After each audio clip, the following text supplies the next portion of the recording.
ਸਤਿ ਸ਼੍ਰੀ ਅਕਾਲ, ਲੋਕਰਣ ਪੰਜਾਬੀ ਤੇ ਸਵਾਗਤ। ਮੈਂ ਤੁਹਾਡਾ ਦੋਸਤ ਗੁਰਜਿੰਦਰ ਸਿੰਘ ਭੰਗੂ। ਦੋਸਤੋ, ਅੱਜ ਮੇਰੇ ਨਾਲ ਸਾਡੇ ਲੋਕਰਣ ਚੈਨਲ ਪੰਜਾਬੀ ਦੇ ਉੱਤੇ ਇੱਕ ਖਾਸ ਗੈਸਟ ਹੋਣਗੇ, ਮਨਦੀਪ ਪੁਨੀਆ। ਮਨਦੀਪ ਪੁਨੀਆ ਬਾਰੇ ਮੈਂ ਤੁਹਾਨੂੰ ਦੱਸਾਂ, ਮਨਦੀਪ ਪੁਨੀਆ ਕਿਸੇ ਜਾਣਕਾਰੀ ਦੇ ਮੁਹਤਾਜ ਨਹੀਂ ਹੈਗੇ। ਅੱਜ ਤਾਂ ਜਿੱਥੇ ਜਿੱਥੇ ਵੀ ਪੰਜਾਬੀ, ਜਿੱਥੇ ਜਿੱਥੇ ਵੀ ਹਿੰਦੁਸਤਾਨੀ ਵਸਦਾ, ਉਹ ਮਨਦੀਪ ਪੁਨੀਆ ਦੇ ਨਾਮ ਨਾਲ ਜਾਣਦੇ ਨੇ। ਖਾਸ ਕਰਕੇ ਸਾਡਾ ਪੂਰਾ ਪੰਜਾਬ ਤਾਂ ਮਨਦੀਪ ਪੁਨੀਆ ਦੇ ਨਾਲ ਹੁਣ ਤੁਸੀਂ ਇਹ ਲਾ ਲਓ ਕਿ ਮੋਢੇ ਦੇ ਨਾਲ ਮੋਢਾ ਜੋੜ ਕੇ ਖੜਿਆ ਹੋਇਆ। ਕਿਉਂਕਿ ਜਦੋਂ ਕਿਸਾਨ ਅੰਦੋਲਨ ਸੀ, ਜਦੋਂ 3 ਖੇਤੀ ਕਾਨੂੰਨ ਬੀਜੇਪੀ ਦੀ ਸਰਕਾਰ ਨੇ ਪਾਸ ਕੀਤੇ ਸੀ, ਉਦੋਂ ਇੱਕ ਅੰਦੋਲਨ ਉੱਠਿਆ ਸੀ। ਪੰਜਾਬ ਦੇ ਵਿੱਚੋਂ ਇੱਕ ਮੂਵਮੈਂਟ ਉੱਠੀ ਸੀ, ਹਰਿਆਣਾ ਦੇ ਵਿੱਚੋਂ ਇੱਕ ਮੂਵਮੈਂਟ ਉੱਠੀ ਸੀ। ਹਰਿਆਣਾ ਪੰਜਾਬ ਨੇ ਨਾਲ ਮਿਲ ਕੇ ਲੜਾਈ ਲੜੀ। ਆਹ ਅੰਦੋਲਨ ਪੂਰੇ ਜਿੱਥੇ ਜਿੱਥੇ ਵੀ ਕਿਸਾਨੀ ਵਸਦੀ ਸੀ ਜਾਂ ਕਿਸਾਨੀ ਤੋਂ ਬਾਹਰ ਦੇ ਲੋਕ ਸੀ, ਉਹਨਾਂ ਤੱਕ ਪਹੁੰਚ ਗਿਆ। ਲੋਕਾਂ ਨੇ ਮਾਸ ਲੈਵਲ ਤੇ ਸ਼ਮੂਲੀਅਤ ਕੀਤੀ, ਲੋਕਾਂ ਨੇ ਮੈਂਟਲੀ ਲੈਵਲ ਤੇ ਸ਼ਮੂਲੀਅਤ ਕੀਤੀ, ਜਿਹੜੇ ਨਹੀਂ ਸੀ ਅਪਰੋਚ ਕਰ ਸਕਦੇ। ਤਾਂ ਅੰਦੋਲਨ ਦੇ ਦੌਰਾਨ ਬੜਾ ਕੁਝ ਵਾਪਰਿਆ। ਇਸ ਵਕਫੇ ਦੌਰਾਨ ਜਿੰਨਾ ਸਮਾਂ ਅੰਦੋਲਨ ਚੱਲਿਆ, ਤਾਂ ਉੱਥੇ ਧੱਕੇ ਵੀ ਹੋਏ, ਬੜਾ ਕੁਝ ਗੈਰਵਾਜ ਵਾਪਰਿਆ। ਉੱਥੇ ਮਨਦੀਪ ਪੁਨੀਆ ਨੂੰ ਪੁਲਿਸ ਨੇ ਚੱਕ ਲਿਆ ਸੀ। ਉਸ ਤੋਂ ਬਾਅਦ ਮਨਦੀਪ ਪੁਨੀਆ ਹਾਈਲਾਈਟ ਹੋਏ ਸੀ। ਇਹ ਗੱਲ ਤੁਸੀਂ ਜਾਣਦੇ ਹੋ, ਮੈਂ ਇਸ ਗੱਲ 'ਚ ਨਹੀਂ ਪੈਣਾ ਚਾਹੁੰਦਾ। ਮਨਦੀਪ ਪੁਨੀਆ ਤੋਂ ਸਾਰੀ ਉਹ ਗੱਲਾਂ ਆਪਾਂ ਸੁਣਾਂਗੇ। ਬਾਈ ਜੀ ਹੋਰੇ ਸਾਡੇ ਨਾਲ ਨੇ। ਮਨਦੀਪ ਜੀ, ਬਹੁਤ ਬਹੁਤ ਸਵਾਗਤ ਹੈ ਸਾਡੇ ਚੈਨਲ ਤੇ, ਲੋਕਰਣ ਤੇ ਜੀ। ਸ਼ੁਕਰੀਆ, ਧੰਨਵਾਦ। ਦੋਸਤੋ, ਮਨਦੀਪ ਪੁਨੀਆ ਹੋਰਾਂ ਦੇ, ਬਾਈ ਹੋਰਾਂ ਦੀਆਂ ਕਿਤਾਬ ਆਈ ਸੀ, ਪਹਿਲਾਂ ਹਿੰਦੀ ਦੇ ਵਿੱਚ ਆਈ ਸੀ, ਕਿਸਾਨ ਅੰਦੋਲਨ ਗਰਾਊਂਡ ਜ਼ੀਰੋ।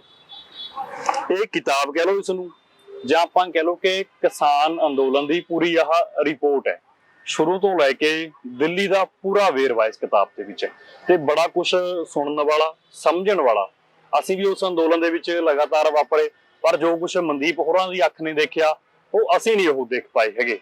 ਤਾਂ ਹਿੰਦੀ ਦੇ ਵਿੱਚ ਪਹਿਲਾਂ ਕਿਤਾਬ ਆਈ ਸੀ ਮਨਦੀਪ ਪੁਨੀਆ ਹੋਰਾਂ ਦੀ, ਕਿਸਾਨ ਅੰਦੋਲਨ ਗਰਾਊਂਡ ਜ਼ੀਰੋ 2022-2021। ਹਿੰਦੀ ਦੇ ਵਿੱਚ ਕਿਤਾਬ ਆਈ, ਅਸੀਂ ਆਹ ਕਿਤਾਬ ਪੜ੍ਹੀ। ਤੇ ਕਿਤਾਬ ਪੜ੍ਹਨ ਤੋਂ ਬਾਅਦ ਅਸੀਂ ਮਨਦੀਪ ਹੋਰਾਂ ਦੇ ਨਾਲ ਸੰਪਰਕ ਕੀਤਾ ਕਿ ਇੰਟਰਵਿਊ ਕਰਨਾ ਚਾਹੁੰਦੇ ਹਾਂ ਅਸੀਂ ਤੁਹਾਡੇ ਨਾਲ ਇਸ ਮਾਮਲੇ ਤੇ ਬਾਈ ਹੋਰਾਂ ਨੇ ਵੈਲਕਮ ਕਿਹਾ। ਤੇ ਹਿੰਦੀ ਤੋਂ ਬਾਅਦ ਬਾਈ ਹੋਰਾਂ ਦੀ ਕਿਤਾਬ ਆਈ। ਆਹੀ ਕਿਤਾਬ ਪੰਜਾਬੀ ਦੇ ਵਿੱਚ ਟਰਾਂਸਲੇਟ ਕੀਤੀ ਬਾਈ ਹੋਰਾਂ ਨੇ, ਕਿਸਾਨ ਅੰਦੋਲਨ ਗਰਾਊਂਡ ਜ਼ੀਰੋ 2022-2021।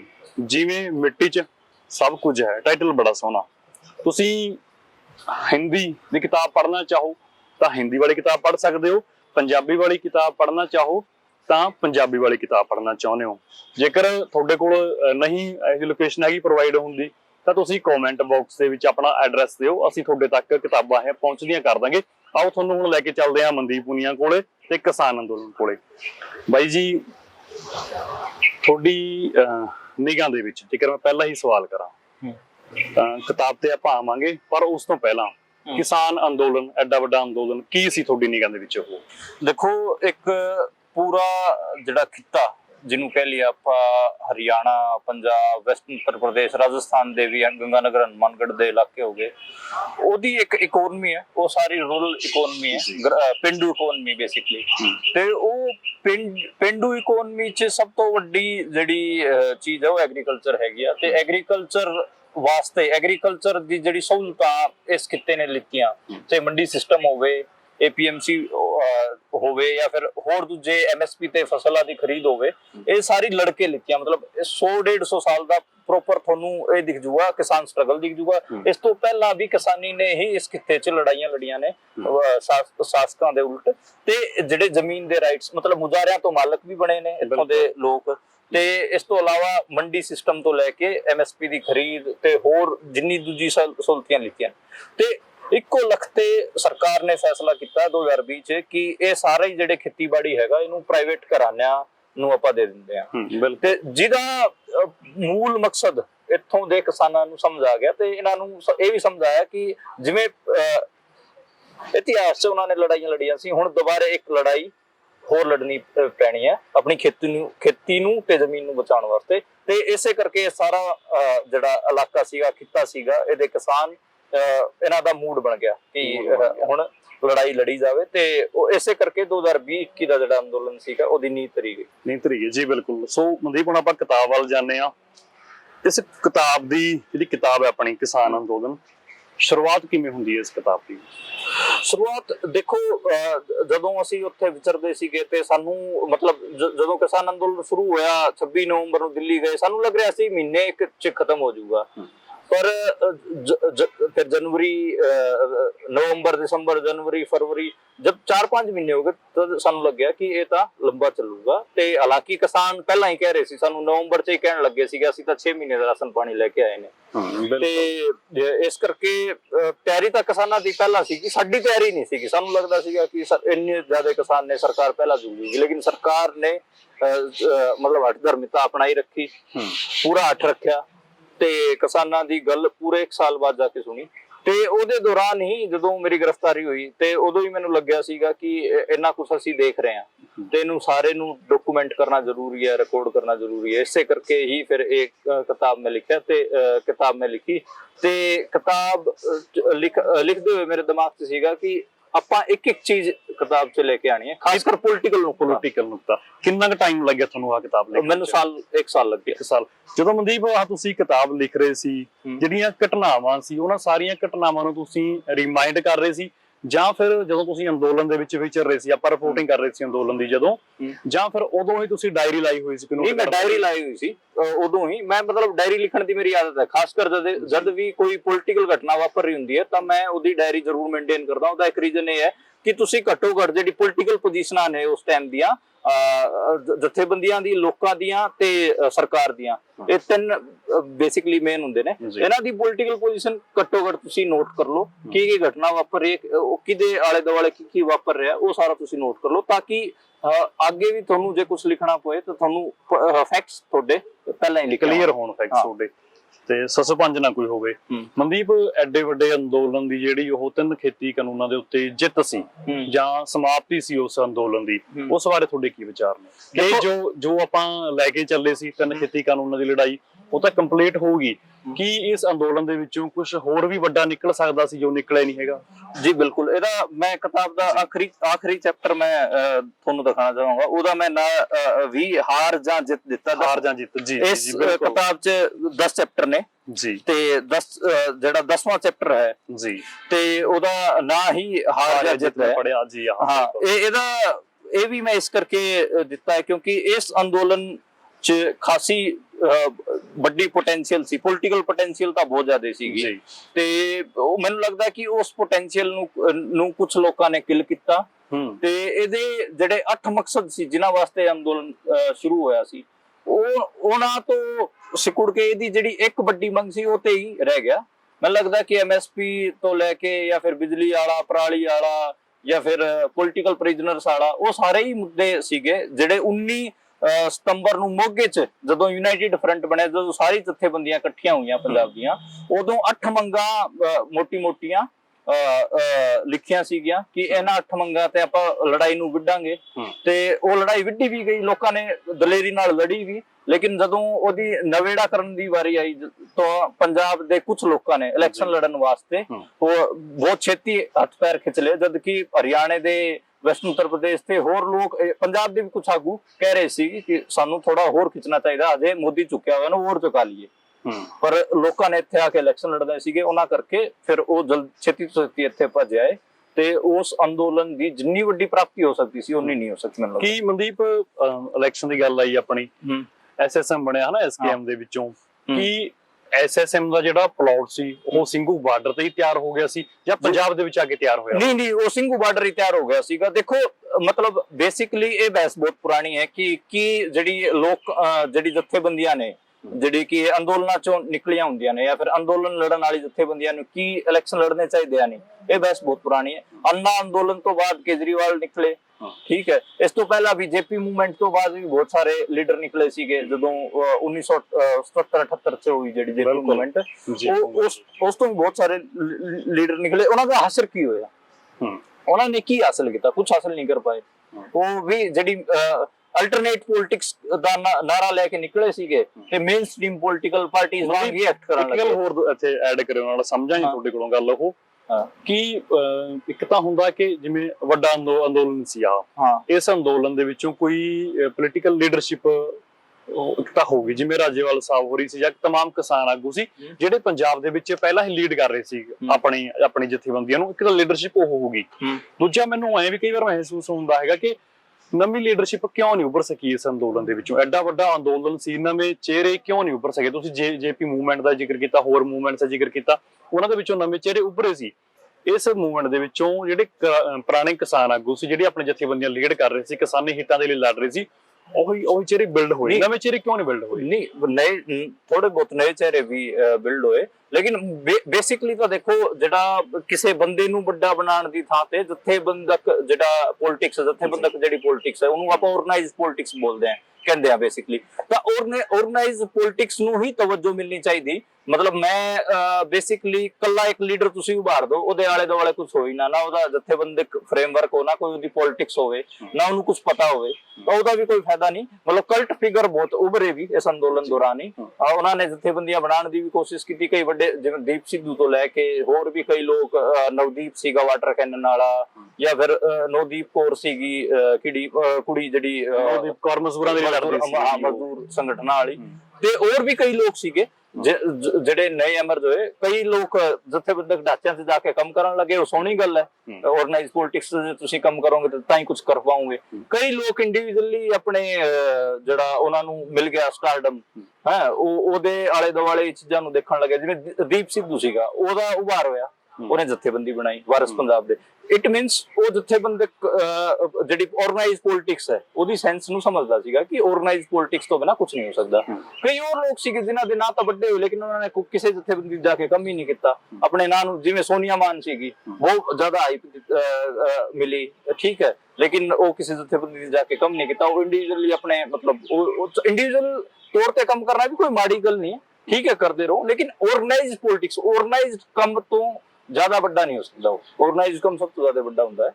ਤੇ ਜਿਹੜੀ ਟ੍ਰੈਡੀਸ਼ਨਲ ਲੀਡਰਸ਼ਿਪ ਸੀਗੀ, ਟ੍ਰੈਡੀਸ਼ਨਲ ਲੀਡਰਸ਼ਿਪ ਦਾ ਇੱਕ ਤੁਹਾਨੂੰ ਇੱਕ ਚੰਗਾ ਗੁਣ ਤਾਂ ਦੇਖਣਾ ਹੀ ਪਊਗਾ ਨਾ, ਕਿ ਉਹਨਾਂ 'ਚ ਲੋਕਾਂ ਨੂੰ ਆਰਗੇਨਾਈਜ਼ ਕਰਨ ਦੀ, ਲੋਕਾਂ ਨੂੰ ਐਜੂਕੇਟ ਕਰਨ ਦੀ, ਲੋਕਾਂ ਨੂੰ ਲੜਨ ਵਾਸਤੇ ਤਿਆਰ ਕਰਨ ਦੀ क्षमता ਤਾਂ ਸੀਗੀ, ਕੈਪੈਸਿਟੀ ਤਾਂ ਸੀਗੀ, ਤੇ ਉਹੀ ਲੋਕਾਂ ਨੂੰ ਸਮਝਾ ਕੇ ਉੱਥੇ ਲੈ ਕੇ ਗਏ ਸੀਗੇ। ਉਹ ਵੱਡੀ ਗੱਲ ਹੈ ਕਿ ਘੋਲ ਲੜਨਾ ਕਿਵੇਂ ਹੈ, ਉਹਦੇ 'ਚ ਕੀ ਦਿੱਕਤ ਆ ਰਹੀਆਂ, ਉਹਨਾਂ ਦੀ ਪੋਲੀਟੀਕਲ ਪੋਜੀਸ਼ਨ ਮੌਕੇ ਤੇ ਕੀ ਸੀ, ਉਹ ਵੱਡੀ ਗੱਲ ਹੈ। ਉਹਦੇ ਗੱਲ ਕਰਾਂਗੇ ਜਾ ਕੇ, ਉਹਦਾ ਕ੍ਰਿਟਿਸਿਜ਼ਮ ਹੋ ਸਕਦਾ ਹੈ। ਹਾਂ, ਉਹ ਸਵਾਲ ਮੇਰਾ ਅੱਗੇ ਆਊਗਾ ਮਨਦੀਪ, ਕ੍ਰਿਟਿਸਿਜ਼ਮ ਵਾਲਾ।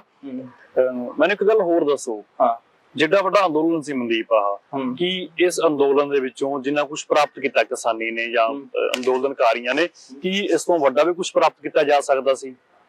ਨਹੀਂ, ਬਿਲਕੁਲ ਪ੍ਰਾਪਤ ਕੀਤਾ ਜਾ ਸਕਦਾ ਸੀਗਾ। ਮੈਂ ਕਿਉਂ ਕਹਿ ਰਿਹਾ, ਕਿਉਂਕਿ ਇਹਦੇ 'ਚ ਨਾ ਰੈਵੋਲੂਸ਼ਨਰੀ ਪੋਲਿਟਿਕਸ ਜਿਹੜੀ ਹੁੰਦੀ ਹੈ, ਉਹਦੇ ਮੈਨੂੰ ਕੁਝ ਪੋਟੈਂਸ਼ੀਅਲ ਨਜ਼ਰ ਆਉਂਦੀ ਹੈ ਇਸ ਅੰਦੋਲਨ 'ਚ। ਮੈਨੂੰ ਲੱਗਦਾ ਕਿ ਇਹਦੇ 'ਚ ਰੈਵੋਲੂਸ਼ਨਰੀ ਪੋਟੈਂਸ਼ੀਅਲ ਸੀ। ਮੈਂ ਇਹ ਨਹੀਂ ਕਹਿ ਰਿਹਾ ਕਿ ਇਸ ਅੰਦੋਲਨ ਤੋਂ ਹੀ ਖਾਲੀ ਰੈਵੋਲੂਸ਼ਨ ਹੋ ਜਾਣੀ ਸੀ, ਜਾਂ ਫਿਰ ਤਖਤਾ ਪਲਟ ਹੋ ਜਾਣਾ ਸੀ, ਜਾਂ ਫਿਰ ਕੋਈ ਵੱਡਾ ਬਦਲਾ ਆ ਜਾਣਾ ਸੀਗਾ। ਮੈਂ ਇਹ ਕਹਿ ਰਿਹਾ ਕਿ ਇਹਦੇ 'ਚ ਪੋਟੈਂਸ਼ੀਅਲ ਸੀ।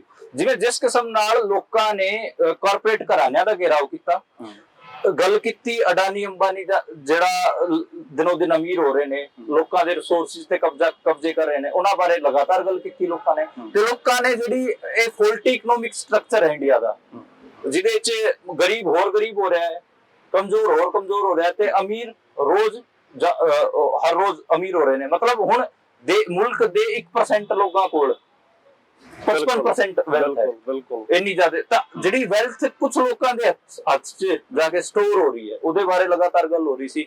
ਤੇ ਖੇਤੀਬਾੜੀ ਤੇ ਮਜ਼ਦੂਰਾਂ ਦੇ ਹੱਕਾਂ ਦੀ ਲਗਾਤਾਰ ਗੱਲ ਹੋ ਰਹੀ ਸੀ ਕਿ ਰੂਰਲ ਕ੍ਰਾਈਸਿਸ ਹੈਗਾ, ਜਿਹੜਾ ਖੇਤੀਬਾੜੀ ਦਾ ਕ੍ਰਾਈਸਿਸ ਹੈਗਾ, ਉਹ ਇਕਨੋਮਿਕ ਸਟਰਕਚਰ ਜਿਹੜਾ ਆਪਣਾ ਫੋਲਟੀ ਇਕਨੋਮਿਕ ਸਟਰਕਚਰ ਹੈ, ਉਹਦੇ ਕਾਰਨ ਹੀ ਹੈ, ਠੀਕ ਹੈ। ਤੇ ਉਹਦੇ ਤੇ ਵੀ ਗੱਲ ਹੋਈ। ਤੇ ਮੈਨੂੰ ਲੱਗਦਾ ਕਿ ਇਸ ਕਰਕੇ ਤੇ ਜਿਹੜੀ ਕਮਿਊਨਲ ਪੋਲਿਟਿਕਸ ਉਹਦੇ ਬਾਰੇ ਵੀ ਗੱਲ ਹੋ ਰਹੀ ਸੀ, ਜਿਹੜੀ ਹਿੰਦੂਤਵ RSS ਦੀ ਪੋਲਿਟਿਕਸ, ਉਹਦੇ ਤੇ ਵੀ ਲਗਾਤਾਰ ਹਮਲੇ ਕਰ ਰਹੇ ਸੀ। ਤਾਂ ਮੈਨੂੰ ਲੱਗਦਾ ਕਿ ਇਸ ਅੰਦੋਲਨ 'ਚ ਖਾਸੀ ਪੋਟੈਂਸ਼ੀਅਲ ਸੀ, ਵੇਵ ਸੀ, ਇੱਕ ਅਵੇਅਰਨੈਸ ਦੀ। ਮਤਲਬ ਇਹ ਇਸ ਕਿਸਮ ਦੀ ਪੋਟੈਂਸ਼ੀਅਲ ਸੀ ਕਿ ਇਹ ਸਾਰੇ ਲੋਕਾਂ ਨੂੰ ਚੰਗੇ ਤਰੀਕੇ ਨਾਲ ਪੋਲਿਟੀਕਲੀ ਐਜੂਕੇਟ ਕਰ ਸਕਦਾ ਸੀਗਾ। ਪਰ ਇਹਦੇ 'ਚ ਦਿੱਕਤ ਕੀ ਆਈ ਕਿ ਕਈ ਕਿਸਾਨਾਂ ਕੋ ਕਹਿਣ ਲੱਗੇ ਸੀ ਤਾਂ ਨੋਨ ਪੋਲਿਟੀਕਲ ਕੁਝ ਵੀ ਨਹੀਂ ਹੁੰਦਾ। ਤੁਸੀਂ ਤੇ ਮੈਂ ਵੀ, ਤੁਸੀਂ ਇਹ ਕਹਿ ਸਕਦੇ ਹੋ ਕਿ ਅਸੀਂ ਚੋਣਾਂ ਵਾਲੀ ਰਾਜਨੀਤੀ ਨਹੀਂ ਕਰਨੀ, ਬਾਕੀ ਤਾਂ ਤੁਸੀਂ ਤੇ ਮੈਂ ਗੱਲ ਕਰ ਰਹੇ ਵੀ ਪੋਲਿਟਿਕਸ ਹੈ। ਪੋਲਿਟਿਕਸ ਸਾਰਾ ਕੁਝ ਹੀ ਹੁੰਦਾ ਹੈ, ਪੋਲਿਟਿਕਸ ਤੁਹਾਡੀ ਲਾਈਫ ਨੂੰ ਡਿਸਾਈਡ ਕਰ ਰਹੀ ਹੈ, ਠੀਕ ਹੈ। ਉਹਨੂੰ ਚੋਣਾਂ ਵਾਲੀ ਰਾਜਨੀਤੀ ਹੀ ਇਕੱਲੀ ਰਾਜਨੀਤੀ ਨਹੀਂ ਹੁੰਦੀ, ਉਹ ਤਾਂ ਸਿਰਫ ਇੱਕ ਪਾਰਟ ਹੈ। Electoral process is only one part, ਠੀਕ ਹੈ। ਉਹਦੀ ਰਾਜਨੀਤੀ ਤੋਂ ਤੁਸੀਂ ਸਹਿਮਤ ਹੋਇਆ ਨਹੀਂ, ਉਹ ਅੱਡ ਗੱਲ ਹੈ। ਰੈਜ਼ਿਸਟੈਂਸ ਬਿਲਡ ਕਰਨਾ, ਅੰਦੋਲਨ ਕਰਨੇ, ਇਹ ਵੀ ਇੱਕ ਰਾਜਨੀਤੀ ਹੈ। ਮੈਨੂੰ ਲੱਗਦਾ ਕਿ ਅੰਦੋਲਨਾਂ ਦੀ ਰਾਜਨੀਤੀ ਨੂੰ ਹੋਰ ਜ਼ਿਆਦਾ ਫੈਲਾਇਆ ਜਾ ਸਕਦਾ ਸੀਗਾ ਇਸ ਅੰਦੋਲਨ ਤੋਂ। ਇਸ ਅੰਦੋਲਨ ਨੂੰ ਕਈ ਗੁਣਾ ਵੱਡਾ ਕਰਕੇ ਪੂਰੇ ਦੇਸ਼ ਤੱਕ ਲੈ ਕੇ ਜਾਇਆ ਜਾ ਸਕਦਾ ਸੀ, ਕਿਉਂਕਿ ਜਿਹੜੀ ਮਨਦੀਪ ਕਿਸਾਨੀ ਹੈ ਇਕੱਲੇ ਪੰਜਾਬ ਹਰਿਆਣਾ ਭਾਰਤ ਨਾਲ ਸੰਬੰਧਿਤ ਨਹੀਂ, ਪੂਰੇ ਸੰਸਾਰ ਦੇ ਨਾਲ ਮਨੁੱਖਤਾ ਦੇ ਨਾਲ ਸੰਬੰਧਿਤ ਆ। ਮਨਦੀਪ ਤੁਸੀਂ ਕਿਤਾਬ ਲਿਖੀ ਆ, ਇਹਦੇ ਚ ਤਮਾਮ ਕਿਸਾਨ ਆਗੂਆਂ ਦੇ ਬਾਈ ਨੇਮ, ਬਾਈ ਇਵੈਂਟ, ਬਾਈ ਘਟਨਾਵਾਂ ਤੁਸੀਂ ਸਾਰਾ ਉਹ ਜ਼ਿਕਰ ਕੀਤਾ। ਠੀਕ ਹੈ, ਤੁਸੀਂ ਕਿਸਾਨ ਅੰਦੋਲਨ ਦਾ ਕ੍ਰਿਟਿਸਿਜ਼ਮ ਕੀਤਾ, ਤੁਹਾਡੀ ਕਿਤਾਬ ਦਾ ਵੀ ਕਈ ਕ੍ਰਿਟਿਸਿਜ਼ਮ ਕਰਦੇ ਨੇ ਕਿ ਠੀਕ ਨਹੀਂ ਹੈਗਾ ਆਹ ਸਭ ਕੁਛ ਨਾ। ਤੁਸੀਂ ਮੈਨੂੰ ਇੱਕ ਗੱਲ ਹੋਰ ਸਮਝਾਓ ਕਿ ਜਿਹੜਾ ਅੰਦੋਲਨ ਸੀ, ਅੱਜ ਆਪਾਂ ਬੈਠੇ ਗੱਲ ਕਰ ਰਹੇ ਹਾਂ ਸਮਾਪਤੀ ਤੋਂ ਬਾਅਦ ਅੰਦੋਲਨ ਦੇ, ਕੀ ਕ੍ਰਿਟਿਸਿਜ਼ਮ ਹੋਣਾ ਬਣਦਾ ਇਸ ਅੰਦੋਲਨ ਦਾ? ਨਹੀਂ, ਮਤਲਬ ਬੇਸਿਕਲੀ ਕੀ ਹੈ ਕਿ ਜਦੋਂ ਆਪਾਂ ਕੋਈ ਅੰਦੋਲਨ ਹੁੰਦਾ ਹੈ ਤਾਂ ਅੰਦੋਲਨ ਦੇ ਆਪਾਂ ਅੰਦੋਲਨ ਚ ਸ਼ਾਮਿਲ ਜਿਹੜੇ ਲੋਕ ਹੁੰਦੇ ਨੇ, ਜਿਹੜੀ ਜਥੇਬੰਦੀਆਂ ਹੁੰਦੀਆਂ ਨੇ, ਉਹ ਜਿਹੜੇ ਪੋਲੀਟੀਕਲ ਸਟੈਂਡ ਲੈ ਰਹੇ ਸੀ ਉਹਨਾਂ ਨੂੰ ਡਿਸਕਸ ਕਰਦੇ ਆ। ਉਹਦੇ ਚ ਜਿਨ੍ਹਾਂ ਨੇ ਕਿਸੇ ਨੇ ਮਾੜੇ ਪੋਲੀਟੀਕਲ ਸਟੈਂਡ ਲਏ ਉਹਨਾਂ ਦਾ ਆਪਾਂ ਕ੍ਰਿਟਿਸਿਜ਼ਮ ਵੀ ਕਰਦੇ ਆ ਕਿ ਤੁਸੀਂ ਦੇਖੋ ਤੁਸੀਂ ਆਹ ਕੀ ਗੱਲ ਕਰ ਰਹੇ ਸੀਗੇ, ਤੁਸੀਂ ਤਾਂ ਪਹਿਲਾਂ ਹੀ ਮੰਨਣ ਨੂੰ ਤਿਆਰ ਸੀਗੇ, ਤੁਸੀਂ ਤਾਂ ਸਰਕਾਰ ਨੈਸ਼ਨਲਿਜ਼ਮ ਦਾ ਕੋਈ ਨੁਕਸਾਨ ਰਹੇ ਸੀ, ਤੁਸੀਂ ਤਾਂ ਤਦੇ ਹੀ ਫੜ ਲੈਂਦੇ ਸੀਗੇ, ਆਪਣੇ ਲੋਕਾਂ ਨੂੰ ਗਾਲਾਂ ਕੱਢਣ ਲੱਗ ਜਾਂਦੇ ਸੀਗੇ। ਤਾਂ ਇਸ ਕਰਕੇ ਮਤਲਬ ਜਦੋਂ ਵੀ ਲੋਕ ਸਾਰੇ ਇਕੱਠੇ ਹੋ ਕੇ ਲੜਦੇ ਨੇ ਅੰਦੋਲਨ ਦੌਰਾਨ, ਤਾਂ ਮਤਲਬ ਠੀਕ ਨਹੀਂ ਹੁੰਦਾ ਕਿ ਤੁਸੀਂ ਅੰਦੋਲਨ ਦੌਰਾਨ ਹੀ ਉਹਨਾਂ ਬੰਦਿਆਂ ਦਾ ਕ੍ਰਿਟਿਸਿਜ਼ਮ ਕਰੋ, ਲੇਕਿਨ ਅੰਦੋਲਨ ਤੋਂ ਬਾਅਦ ਤੁਸੀਂ ਐਜ਼ ਏ ਰਿਵਿਊਅਰ ਮਤਲਬ ਤੁਸੀਂ ਰਿਵਿਊ ਤਾਂ ਕਰੋਗੇ, ਤੁਸੀਂ ਜਿਹੜਾ 1.5 ਸਾਲ 2 ਸਾਲ ਲਾਇਆ ਹੈ ਆਪਣੀ ਜ਼ਿੰਦਗੀ ਦਾ ਕੀਮਤੀ, ਉਹਦੇ ਚ ਤੁਸੀਂ ਕੀ ਕੀ ਕੀਤਾ ਤੇ ਤੁਹਾਡੇ ਜੋ ਲੋਕਾਂ ਨੂੰ ਜਿਹੜੇ ਲੋਕ ਲੀਡ ਕਰ ਰਹੇ ਸੀ ਉਹ ਕੀ ਕਰ ਰਹੇ ਸੀ, ਉਹਨਾਂ ਬਾਰੇ ਤੁਸੀਂ ਰਿਵਿਊ ਤਾਂ ਕਰੋਗੇ। ਮਤਲਬ ਇੱਕ ਪਾਵਰ ਦਾ ਸੈਂਟਰ ਤਾਂ ਸਾਡੇ ਆਗੂ ਵੀ ਸੀਗੇ ਨਾ, ਮਤਲਬ ਇੱਕ ਪਾਵਰ ਹੋਗੀ ਜਿਨ੍ਹਾਂ ਖਿਲਾਫ ਅਸੀਂ ਲੜ ਰਹੇ ਹਾਂ, ਇੱਕ ਪਾਵਰ ਸੈਂਟਰ ਇਹ ਵੀ ਸੀਗੇ, ਕਿਉਂਕਿ ਇਹਨਾਂ ਨੂੰ ਵੀ ਰੈਜ਼ਿਸਟੈਂਸ ਦੇ ਨਾਂ ਤੇ, ਅੰਦੋਲਨ ਦੇ ਨਾਂ ਤੇ ਬਹੁਤ ਜ਼ਿਆਦਾ ਸਪੇਸ ਮਿਲ ਰਿਹਾ ਸੀ। ਸਾਰੇ ਲੋਕ ਦਿਲ ਖੋਲ ਕੇ ਇਹਨਾਂ ਦਾ ਸਵਾਗਤ ਕਰ ਰਹੇ ਸੀ, ਪੈਸੇ ਵੀ ਦੇ ਰਹੇ ਸੀ, ਸਤਿਕਾਰ ਆਦਰ ਨਾ ਸਾਰਾ ਕੁਝ ਹੀ ਕਰ ਰਹੇ ਸੀਗੇ ਨਾ। ਇਸ ਕਰਕੇ ਇਹ ਜੋ ਕਰ ਰਹੇ ਸੀ ਉਹਦਾ ਰਿਵਿਊ ਬਣਦਾ ਹੈ ਤੇ ਉਹਦਾ ਕ੍ਰਿਟਿਸਿਜ਼ਮ ਵੀ ਬਣਦਾ ਹੈ। ਮਨਦੀਪ ਤੁਸੀਂ ਇੱਕ ਹੋਰ ਜ਼ਿਕਰ ਕੀਤਾ ਆਪਣੀ ਕਿਤਾਬ ਦੇ ਵਿੱਚ, ਉਹ ਹੈਗਾ ਕਿ ਰੌ ਦੇ ਅਧਿਕਾਰੀਆਂ ਦੇ ਨਾਲ ਜਿਹੜੀ ਮੀਟਿੰਗ ਸੀ, ਉਹ ਤੁਹਾਡੇ ਕੋਲ ਮੈਂ ਗੱਲ ਸਮਝਣਾ ਚਾਹੁੰਦਾ, ਜਿਹੜੀ ਤੁਸੀਂ ਰੌ ਦੇ ਅਧਿਕਾਰੀਆਂ ਦੇ ਨਾਲ ਕਿਸਾਨ ਆਗੂਆਂ ਦੀ ਬਾਈ ਨੇਮ ਗੱਲ ਕਰਦੇ ਹੋ ਮੀਟਿੰਗਾਂ ਦੀ, ਉਹ ਤੁਸੀਂ ਇਨਫੋਰਮੇਸ਼ਨ ਦੇਣ ਦੇ ਲਈ ਕਰਦੇ ਹੋ ਕਿ ਅਸੀਂ ਕਿਤਾਬ ਦੇ ਵਿੱਚ ਇਨਫੋਰਮੇਸ਼ਨ ਦੇ ਰਹੇ ਹਾਂ ਕਿ ਇਨ ਟੱਚ ਸੀ ਕਿਸਾਨ ਆਗੂ ਰੌ ਦੇ ਅਧਿਕਾਰੀਆਂ ਦੇ ਨਾਲ, ਜਾਂ ਫਿਰ ਤੁਹਾਨੂੰ ਕੋਈ ਸ਼ੱਕ ਸੀ?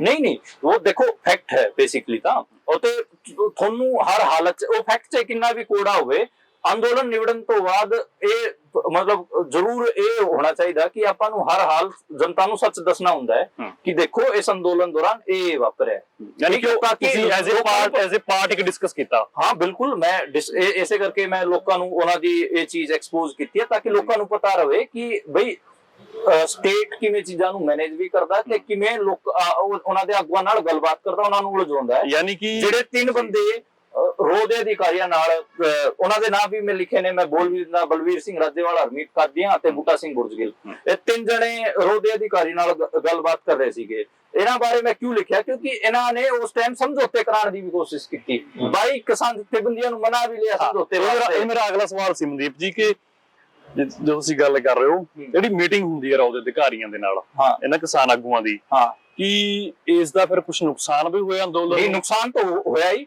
ਮਤਲਬ ਤੁਸੀਂ ਰੌ ਦੇ ਅਧਿਕਾਰੀਆਂ ਨਾਲ ਇਨ ਟੱਚ ਹੋਏ, ਉਸ ਤੋਂ ਬਾਅਦ ਉਹਨਾਂ ਨੇ ਇੱਕ ਪ੍ਰਪੋਜ਼ਲ ਲੈ ਕੇ ਆ ਕਿ ਤੁਸੀਂ ਪ੍ਰਪੋਜ਼ਲ ਦਿਓ ਤੇ ਇਸ ਪ੍ਰਪੋਜ਼ਲ ਤੇ ਬਾਕੀ ਜਥੇਬੰਦੀਆਂ ਨੂੰ ਮਨਾ ਲਓ। 32 ਜਥੇਬੰਦੀਆਂ ਚੋਂ 22 ਕਿਸਾਨ ਜਥੇਬੰਦੀਆਂ ਨੂੰ ਤੁਸੀਂ ਮਨਾ ਲਿਆ। ਚਿੱਠੀ ਲਿਖੀ ਗਈ ਸੀ ਪ੍ਰਪੋਜ਼ਲ ਤੋਂ ਬਾਅਦ ਲਿਖੀ ਗਈ ਸੀ? ਹਾਂ ਬਿਲਕੁਲ, ਉਸ ਪ੍ਰਪੋਜ਼ਲ ਤੋਂ ਬਾਅਦ ਲਿਖੀ ਗਈ। ਜਿਹੜੇ 22 ਕਿਸਾਨ ਆਗੂਆਂ ਨੇ ਅਮਿਤ ਸ਼ਾਹ ਨੂੰ ਚਿੱਠੀ ਲਿਖ ਕੇ ਭੇਜੀ, ਬਕਾਇਦਾ ਉਹਦੇ ਚ ਜਿਹੜੀ ਡਿਮਾਂਡਾਂ ਸੀਗੀਆਂ ਉਹਦਾ ਚ ਇੱਕ ਇਹ ਸੀਗਾ ਕਿ 1 ਕਾਨੂੰਨ ਰੱਦ ਤੇ 2 ਸਸਪੈਂਡ, ਜਾਂ ਫਿਰ 1 ਰੱਦ ਤੇ ਦੂਜਾ ਸਟੇਟ ਰਾਜਾਂ ਨੂੰ ਛੱਡ ਦੋ ਤੇ ਤੀਜਾ ਸਸਪੈਂਡ ਕਰ ਦੋ। ਬਿਲਕੁਲ ਠੀਕ ਹੈ। ਤੇ ਇਹ ਮੈਨੂੰ ਲੱਗਦਾ ਕਿ ਇਹ ਪਿੱਛੇ ਹਟਣਾ ਸੀਗਾ। ਠੀਕ ਹੈ, ਆਪਣੀ ਜਿਹੜੀ ਲੋਕ ਤਾਂ ਚਾਹ ਰਹੇ ਸੀਗੇ 3 ਹੀ ਰੱਦ ਹੋਣ, ਤੇ ਲੋਕਾਂ ਨੂੰ ਜਾ ਕੇ ਤੁਸੀਂ ਦੱਸਿਆ ਨਹੀਂ ਕਿ ਅਸੀਂ ਆਹ ਪ੍ਰਪੋਜ਼ਲ ਭੇਜਿਆ ਅਮਿਤ ਸ਼ਾਹ ਨੂੰ, ਤੇ ਤੁਸੀਂ ਆਪਣੇ ਅੰਦੋਲਨ ਨੂੰ ਚੁਕਵਾਉਣ ਦੀ ਤਿਆਰੀ ਵੀ ਕਰ ਲਈ। ਚੁਕਵਾਉਣ ਦੀ ਤਿਆਰੀ। ਮਨਦੀਪ ਮੈਂ ਹੁਣ ਇੱਥੇ ਇੱਕ ਗੱਲ ਹੋਰ ਤੁਹਾਡੇ ਤੋਂ ਐਡ ਲੈਣੀ ਚਾਹੂੰਗਾ ਵਿੱਚ, ਅੰਦੋਲਨ ਚੁਕਵਾਉਣ ਦੀ ਤਿਆਰੀ। ਜਦੋਂ 26 ਜਨਵਰੀ ਦੀ ਘਟਨਾ ਵਾਪਰਦੀ ਹੈ, ਤੁਸੀਂ ਆਪਣੀ ਕਿਤਾਬ 'ਚ ਸਾਰਾ ਐਪੀਸੋਡ ਦੇ ਵਿੱਚ ਜ਼ਿਕਰ ਕੀਤਾ ਕਿ ਅਮਿਤ ਸ਼ਾਹ ਦੀ ਕਾਲ ਆਉਂਦੀ ਹੈ, ਮਹਾਤਮਾ ਗਾਂਧੀ ਦੀ ਉਦਾਹਰਨ ਦੇ ਕੇ, ਚੌਰਾ ਚੌਰੀ ਘਟਨਾ ਦੀ ਉਦਾਹਰਨ ਦੇ ਕੇ ਇਹ ਗੱਲ ਕਹੀ ਜਾਂਦੀ ਹੈ ਕਿ ਤੁਸੀਂ ਅੰਦੋਲਨ ਸਸਪੈਂਡ ਕਰ ਲਓ, ਵਾਪਸ ਲੈ ਲਓ ਆਪਣਾ। ਕੀ ਸੱਚਮੁੱਚ ਵਾਪਸ ਆਉਣ ਲੱਗੇ ਸੀ ਅੰਦੋਲਨ? ਦੇਖੋ ਮਤਲਬ ਕਈ ਲੋਕਾਂ ਨੇ ਤਾਂ ਵਾਪਸ ਲੈ ਹੀ ਲਿਆ ਸੀ। ਵੀਐਨ ਸਿੰਘ ਗਾਜੀਪੁਰ ਬਾਰਡਰ ਤੋਂ ਉੱਠ ਕੇ ਗਿਆ, ਠੀਕ ਹੈ। ਤੇ ਇੱਧਰ ਡੱਲੇਵਾਲ ਸਾਹਿਬ ਨੇ ਤੇ ਰਾਜੇਵਾਲ ਸਾਹਿਬ ਨੇ ਇਹ ਏਜੰਡਾ ਰੱਖਿਆ ਹੀ ਸੀ ਕਿ ਰੋਲਾ ਪੈ ਗਿਆ ਮੀਟਿੰਗ 'ਚ।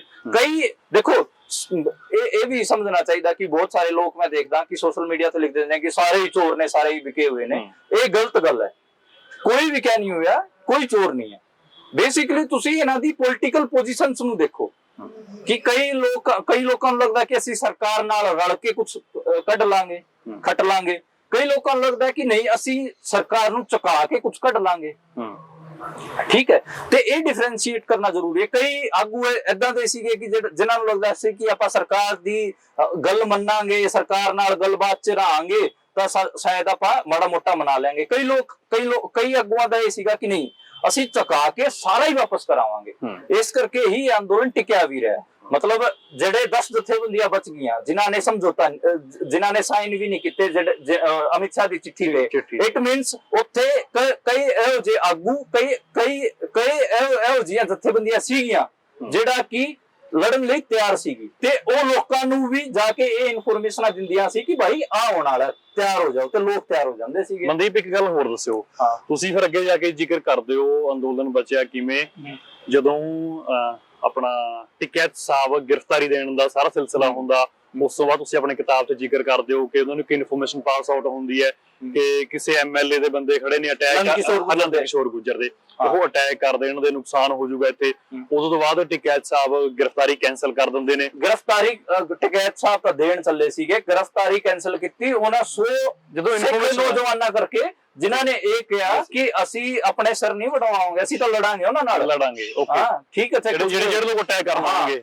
ਉਹ ਕਿਸਾਨ ਸੀਗੇ ਬੇਸਿਕਲੀ ਤਰਾਈ ਬੈਲਟ ਦੇ, ਠੀਕ ਹੈ, ਬਾਜਪੁਰ ਦੇ, ਲਖੀਮਪੁਰ ਇਲਾਕੇ ਦੇ, ਪੀਲੀਭੀਤ ਦੇ, ਉੱਥੋਂ ਦੇ ਉਹ ਮੁੰਡੇ ਸੀਗੇ ਜਿਹੜੇ VM ਸਿੰਘ ਜਦੋਂ ਵਾਪਸ ਜਾਣ ਲੱਗਿਆ ਤਾਂ ਉਹ ਵਾਪਸ ਨਹੀਂ ਗਏ ਮੋਰਚੇ ਨੂੰ ਛੱਡ ਕੇ। VM ਸਿੰਘ ਤਾਂ ਕਾਫੀ ਵਾਰ ਤਾਂ ਉਹ ਬੈਕਫੁੱਟ ਤੇ ਵੀ ਰਹੇ ਨੇ ਅੰਦੋਲਨ ਦੇ ਵਿੱਚ, ਗਏ ਨੇ। ਉਹ 26 ਜਨਵਰੀ ਨੂੰ ਭੱਜ ਗਏ ਸੀ। ਕਿਤਾਬ ਦੇ ਵਿੱਚ ਜ਼ਿਕਰ ਹੈ ਗੱਲ, ਮੈਂ ਪੜ੍ਹੀ ਗੱਲ, ਉਹ ਜ਼ਿਕਰ ਹੈ ਕਿ ਟਕੈਤ ਸਾਹਿਬ ਵਾਲੀ ਘਟਨਾ ਕਰਕੇ ਅੰਦੋਲਨ ਉਸੇ ਘਟਨਾ ਕਰਕੇ ਬਚਿਆ।